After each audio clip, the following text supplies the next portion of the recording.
चलिए अब खबरों को तेज अंदाज में देख लेते हैं। पीएम नरेंद्र मोदी महाषष्ठी के अवसर पर आज कोलकाता में होने वाले दुर्गा पूजा में वीडियो कॉन्फ्रेंसिंग के जरिए शामिल होंगे। पीएम मोदी ने ट्वीट कर बुधवार शाम को इसकी जानकारी साझा की।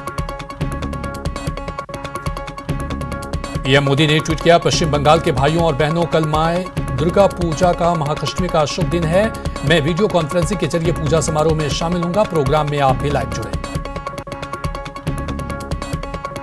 पीएम मोदी ने कहा, दुर्गा पूजा वह शुभ अवसर है जब बुराई पर अच्छाई की जीत का जश्न मनाया जाता है। हम मां दुर्गा से प्रार्थना करते हैं कि हमें शक्ति, खुशी और अच्छे स्वास्थ्य के लिए आशीर्वाद दें।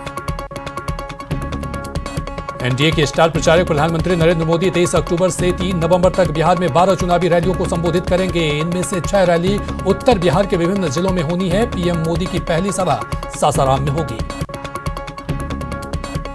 मुख्यमंत्री नीतीश कुमार के सारण रैली के दौरान अचानक लालू यादव जिंदाबाद के नारे लगे। इस पर मुख्यमंत्री नीतीश कुमार नारे लगाने वालों पर आग बबूला हो गए। नीतीश लालू यादव के समधी चंद्रिका राय के समर्थन में जनसभा करने पहुंचे थे। कांग्रेस के पूर्व अध्यक्ष और सांसद राहुल गांधी इन दिनों अपने संसदीय क्षेत्र वायनाड के दौरे पर हैं। मंगलवार को राहुल गांधी ने वायनाड में कोरोना संकट को लेकर बैठक की। वायनाड के कलेक्ट्रेट में राहुल गांधी ने अधिकारियों के साथ कोरोना पर मंथन किया और क्षेत्र के हालात को जाना। मध्य प्रदेश की कैबिनेट मंत्री इमरती देवी को आइटम कहने पर पूर्व मुख्यमंत्री और कांग्रेस के वरिष्ठ नेता कमलनाथ की मुश्किलें बढ़ गई है। चुनाव आयोग ने उनसे 48 घंटे में जवाब मांगा है। महाराष्ट्र सरकार ने केंद्रीय जांच एजेंसी सीबीआई को लेकर बड़ा फैसला लिया। इसके मुताबिक महाराष्ट्र में किसी भी केस के लिए सीबीआई को पहले राज्य सरकार से इजाजत लेनी होगी।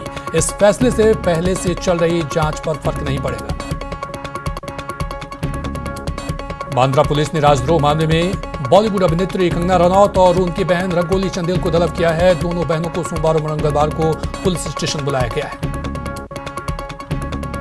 एक वकील की तरफ से दायर की गई शिकायत पर बांद्रा कोर्ट के मजिस्ट्रेट के आदेश पर यह मामला दर्ज किया गया था, जिसमें आईपीसी की धारा 153A, 195A, 124A के तहत कंगना रनौत को आरोपी बनाया गया है। मुंबई पुलिस की तरफ से समन भेजे जाने के बाद कंगना रनौत ने ट्वीट कर महाराष्ट्र सरकार पर निशाना साधा। उन्होंने कहा कि बहुत याद आती है, कोई बात नहीं, जल्दी आ जाऊंगी। केंद्रीय स्वास्थ्य मंत्री हर्षवर्धन ने कहा कि कोरोना वायरस से लड़ाई में भारत का योगदान महत्वपूर्ण होगा। उन्होंने कहा कि सरकार ने अनुसंधान और विनिर्माण को सर्वोच्च वरीयता दी है, जिससे कि अंतिम व्यक्ति तक टीका पहुंच सके। गहलोत सरकार पंचायतों की तर्ज पर पंचायत समिति और जिला परिषद सदस्यों के चुनाव बिना सिंबल के करवाने पर विचार कर रही है। इसको लेकर मंथन का दौर जारी है। इस पर सीएम अशोक गहलोत ने विधायकों से राय मांगा था। विधायकों ने अपनी राय से सीएम को अवगत करवा दिया है, जिसमें विधायकों की मिलीजुली राय मिली है।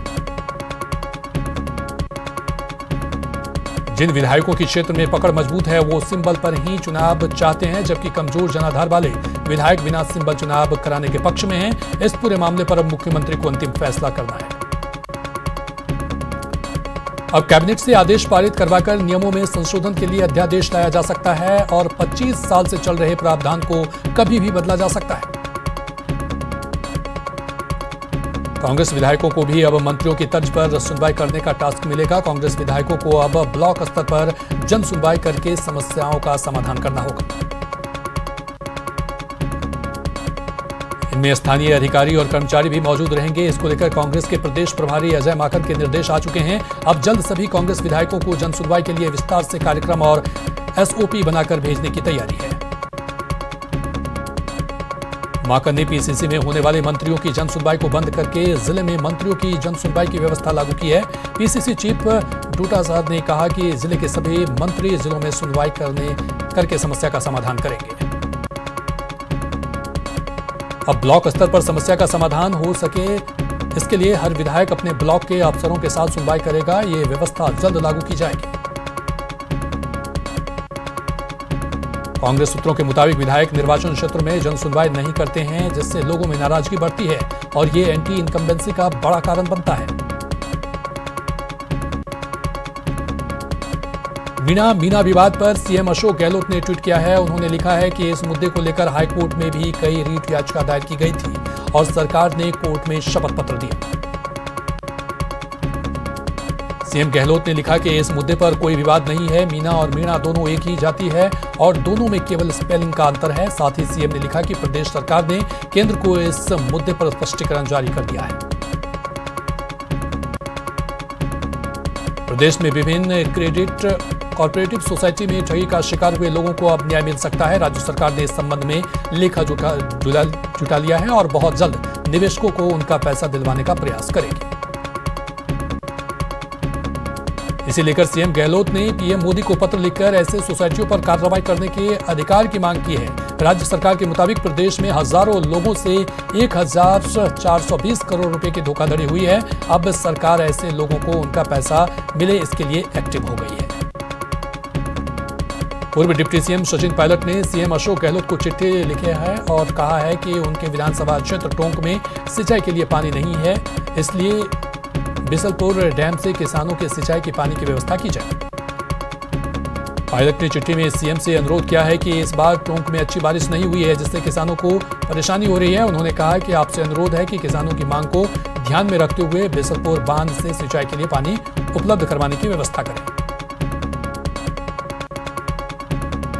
प्रदेश के किसानों के साथ हो रही नाइंसाफी को लेकर न्यूज 18 ने मुहिम चलाई और केंद्र सरकार को अपने फैसले को बदलना पड़ा। प्रदेश के किसानों की मूंगफली खरीदने के लिए केंद्रीय खरीद एजेंसी नेफेड को तैयार होना पड़ा। सहकारिता मंत्री ने इसको लेकर केंद्र सरकार से बातचीत की और किसानों के लिए अच्छी खबर सामने आई। केंद्र सरकार के फैसले के मुताबिक 18 नवंबर से प्रदेश में मूंगफली की खरीद शुरू होगी। इसके लिए किसान 1 नवंबर से खरीद के लिए पंजीयन करा सकेंगे। कृषि और वानिकी पर आसियान भारत में मंत्री स्तरीय छठी बैठक वीडियो कॉन्फ्रेंसिंग के जरिए आयोजित हुई, जिसमें केंद्रीय कृषि राज्य मंत्री कैलाश चौधरी ने भाग लिया। बैठक में कोरोना महामारी के दौरान खाद्य आपूर्ति श्रृंखला और अर्थव्यवस्था के संबंध में चर्चा हुई। बैठक के बाद केंद्रीय राज्य मंत्री कैलाश चौधरी ने कहा कि सब मिलकर आम जन को सुरक्षित और पोषक कृषि उत्पादन उपलब्ध कराएं। निकाय चुनाव में आज नाम वापसी का अंतिम दिन है। आज दोपहर 3 बजे तक प्रत्याशी अपने नाम वापस ले सकेंगे। पार्टी लगातार कोशिशों में जुटी है कि जैसे तैसे बागियों को शांत कर उन्हें राजी कर नाम वापस दिलवाएं। बीजेपी के प्रदेश अध्यक्ष सतीश पूनिया ने दावा किया है कि 70 से 80% बागियों को मना लिया जाएगा। आपको बता दें कि 23 अक्टूबर यानी कल चुनाव चिन्हों का आवंटन किया जाएगा। बागियों को मनाने के सवाल पर पीसीसी चीफ गोविंद सिंह डोटासरा ने कहा कि हमने कमेटी बनाई है और उनको अधिकार दिए हैं। कमेटी ने टिकट वितरण में भी अहम भूमिका निभाई थी।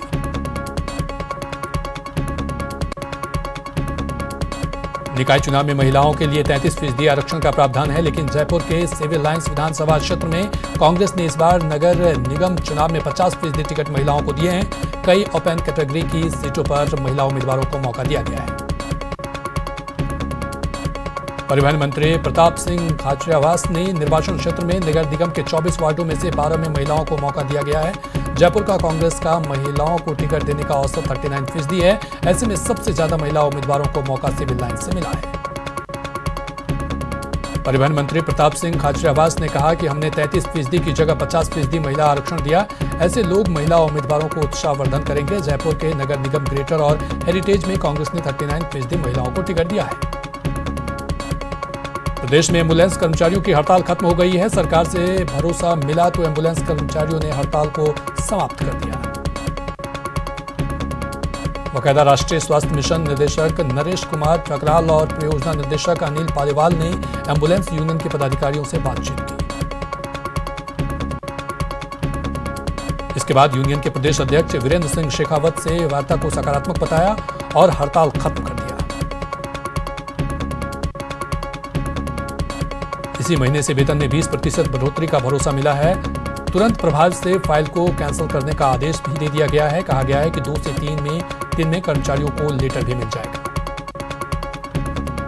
श्रम एवं रोजगार मंत्रालय और कर्मचारी राज्य बीमा निगम की ओर से अटल बीमित व्यक्ति कल्याण योजना के तहत कामगारों को मिलने वाली राहत में बढ़ोतरी की गई है। यह जानकारी जयपुर में कर्मचारी राज्य बीमा निगम के क्षेत्रीय निदेशक जेसी दर्जी ने दी। उन्होंने बताया कि राहत औसत मजदूरी को 25% से बढ़ाकर 50% कर दिया गया है। आपको बता दें कि कोविड के कारण बेरोजगार हुए कामगारों के लिए अटल बीमित व्यक्ति कल्याण योजना लागू की गई थी। पहले बेरोजगार मजदूरों और कामगारों को 25% भत्ता दिया जा रहा था, जिसे अब बढ़ाकर 50% कर दिया गया है। योजना का लाभ लेने के लिए बीमित व्यक्ति को शाखा कार्यालय में आवेदन करना होगा। जयपुर में महात्मा गांधी अस्पताल के हृदय रोग विशेषज्ञ डॉक्टर राजीव शर्मा ने वुल्फ पार्किंसंस बीमारी का सफल इलाज किया है। गौरतलब है कि बीमारी 1 लाख में से एक को होती है और इसका इलाज रेडियो फ्रिक्वेंसी एलिवेशन के जरिए किया जाता है। महात्मा गांधी हॉस्पिटल के इलेक्ट्रोफिजियोलॉजिस्ट डॉक्टर राजीव शर्मा ने बताया कि करौली निवासी अंकित जाटव की बीते 9 महीने से बेकाबू धड़कन कभी तेज हो जाती थी, जिससे वो बेहोश हो जाता था। अंकित जाटव अपने परिजनों के साथ महात्मा गांधी अस्पताल के हृदय रोग विभाग में आया तो उसकी कई प्रकार की जांचें करवाई गई, तो उसने वुल्फ पार्किंसंस की पुष्टि हुई। आखिरकार डॉक्टरों ने रोगी का बिना ऑपरेशन के RFA प्रोसीजर कर काबू धड़कन पर पाया। अरवल के बेहरोड में पूर्व चिकित्सा मंत्री और वरिष्ठ बीजेपी नेता राजेंद्र राठौड़ ने राज्य सरकार पर चौतरफा हमला बोला है। उन्होंने कहा कि राजस्थान देश में अपराध का गढ़ बन गया है। राजस्थान देश में महिला अपराध में नंबर 1 पर पहुंच गया है। प्रदेश बीजेपी में नियुक्तियों का दौर जारी है। बीजेपी के अग्रिम संगठन माने जाने वाले 7 मोर्चा में बीजेपी प्रदेश अध्यक्ष सतीश पूनिया ने राष्ट्रीय अध्यक्ष जेपी नड्डा की सहमति के बाद मोर्चा प्रदेश अध्यक्षों की घोषणा की है। साथ में प्रदेश उपाध्यक्ष भी बनाया गया है। श्री गंगानगर जिला निर्वाचन अधिकारी ने नगर पालिका और जिला परिषद चुनाव की तैयारियों को लेकर प्रभारी अधिकारियों की बैठक ली। बैठक के दौरान जिला कलेक्टर के प्रभारी अधिकारियों को निर्देश दिए। प्रदेश के मेडिकल कॉलेजों में कार्यरत चिकित्सा शिक्षकों को पदोन्नति का तोहफा दिया गया है। चिकित्सा एवं स्वास्थ्य मंत्री डॉक्टर रघु शर्मा ने 120 चिकित्सा शिक्षकों को पदोन्नति के प्रस्ताव को मंजूरी दी। राज्य सरकार के निर्देश पर स्थानीय निकाय के क्षेत्रीय उपनिदेशक बुधवार को चूरू दौरे पर रहे। इस दौरान सोनगरा ने शहर में घूमकर कोरोना जागरूकता का फीडबैक लिया। सीकर में बीजेपी महिला मोर्चा ने गृह मंत्री माननीय अमित शाह और बीजेपी के प्रदेश अध्यक्ष सतीश पूनिया के 56वें जन्मदिन को सेवा सप्ताह के रूप में मनाने का शुभारंभ किया। भारत माता के मंदिर में डॉक्टर राजाराम गोयचार्य के सानिध्य में हवन करवाया गया। कोरोना को लेकर जन जागरूकता अभियान के तहत सीकर नगर परिषद की ओर से शहर के प्रमुख मार्गों से जन जागरूकता रैली निकाली गई। रैली का शुभारंभ हरी झंडी दिखाकर नगर परिषद ने किया।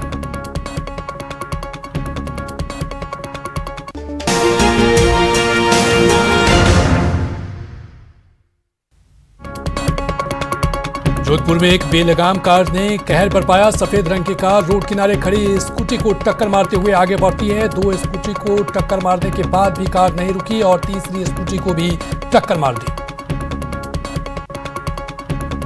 इसके बाद स्कूटी पर बैठा शख्स रोड पर गिर पड़ा, जिससे कुचलते हुए कार आगे बढ़ गई। हादसे की ये तस्वीर सीसीटीवी में कैद हो गई है। हादसे में घायल शख्स का इलाज जारी है।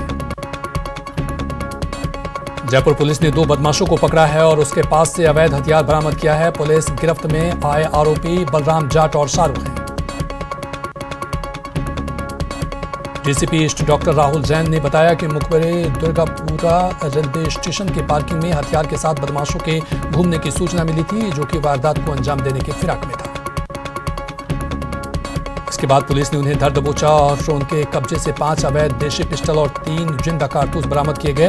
पुलिस आरोपितों से अवैध हथियारों की खरीद फरोख्त को लेकर पूछताछ कर रही है। कोटा एसीबी की दिल्ली में हुई कार्रवाई के मामले में एडीजी रैंक के अधिकारियों को न्यायाधीश के आवास पर पेश किया गया, जहां से आरोपी अधिकारियों को 2 दिन के रिमांड पर भेज दिया गया। आपको बता दें कि कोटा एसीबी ने दिल्ली में आधार कार्ड फ्रेंचाइजी देने के नाम पर पंकज गोयल नाम के अधिकारी को 1 लाख रुपए रिश्वत लेते अरेस्ट किया था। प्रदेश में मिलावट को रोकने के लिए प्रदेश में 26 अक्टूबर से शुद्ध के लिए युद्ध अभियान चलाया जाएगा। मुख्य सचिव ने प्रदेश भर में 26 अक्टूबर से शुरू होने वाले शुद्ध के लिए युद्ध अभियान के प्रभावी क्रियान्वयन के लिए एक कोर ग्रुप का गठन किया है। इस कोर ग्रुप में गृह विभाग के प्रमुख शासन सचिव, खाद्य एवं नागरिक आपूर्ति विभाग के शासन सचिव और पशुपालन एवं डेयरी विभाग के शासन सचिव शामिल होंगे, जबकि चिकित्सा एवं स्वास्थ्य विभाग समन्वयक की भूमिका निभाएगा। हनुमानगढ़ के संग्रिया में एक्सिस बैंक में 1 करोड़ रुपए की लूट का पुलिस ने खुलासा किया है। लूट का मुकदमा दर्ज करवाने वाला बैंक का उप शाखा प्रबंधक सुशील कुमार ही मुख्य सरगना निकला। सीकर के नीमका थाना कस्बे में लोगों के किस्त मांगने से गुस्साए एक व्यक्ति ने बजाज फाइनेंस कंपनी के ऑफिस में घुसकर 3 कर्मचारियों को कांच की बोतल घोंपकर गंभीर रूप से घायल कर दिया। पुलिस ने आरोपी प्रमोद को गिरफ्तार कर लिया है। सीकर सांसद सुमेधानंद सरस्वती ने पत्थरों से पीट कर बुजुर्ग की हत्या किए जाने के मामले में मृतक बुजुर्ग के घर जाकर शोक संतप्त परिवार को सांत्वना दी और प्रशासन से उचित मुआवजा दिलाने का आश्वासन दिया। अलवल के सदर थाना में 2 बाइक सवार युवकों को मिनी ट्रक ने टक्कर मार दी, जिसमें बाइक सवार एक युवक धर्मवीर की मौत हो गई और बाइक पर पीछे बैठा रामपाल घायल हो गया। चूरू के सादुलपुर तहसील के डोकवा गांव में अज्ञात कारणों के कारण एक छप्पर में आग लग गई, जिससे गाय और बछड़े जिंदा जल गए। चूरू के सरदार शहर में एक जोहड़ में डूबने से 3 बच्चों की दर्दनाक मौत हो गई। घटना की जानकारी मिलते ही परिजनों में कोहराम मच गया। सूचना पर पुलिस मौके पर पहुंचकर हालात का जायजा लिया। कोटा में तबियत बिगड़ने के बाद एक बुजुर्ग ने दम तोड़ दिया। शुरुआती जांच में पुलिस ने मामले को संदिग्ध मानते हुए MBS अस्पताल में शव को पोस्टमार्टम करवाया। देश में कोरोना का आंकड़ा 76 लाख के पार हो गया है। पिछले 24 घंटे में 54,404 नए केस मिले, जिसके बाद मरीजों का आंकड़ा 74,48,000 के पार पहुंच गया है। वडोदरा में कोरोना की रफ्तार थमने का नाम नहीं ले रही है। बीते 24 घंटे में 14 मौतों के साथ महामारी से जान गंवाने वालों का आंकड़ा 1,788 पहुंच गया है। राज्य में अब 19,185 केस भी एक्टिव हैं। कोरोना काल में जयपुर के कई कब्रिस्तान बेहाल है। यही हाल घाट गेट और शास्त्री नगर कब्रिस्तान का है, जहां शव दफनाने के लिए जगह नहीं बची है।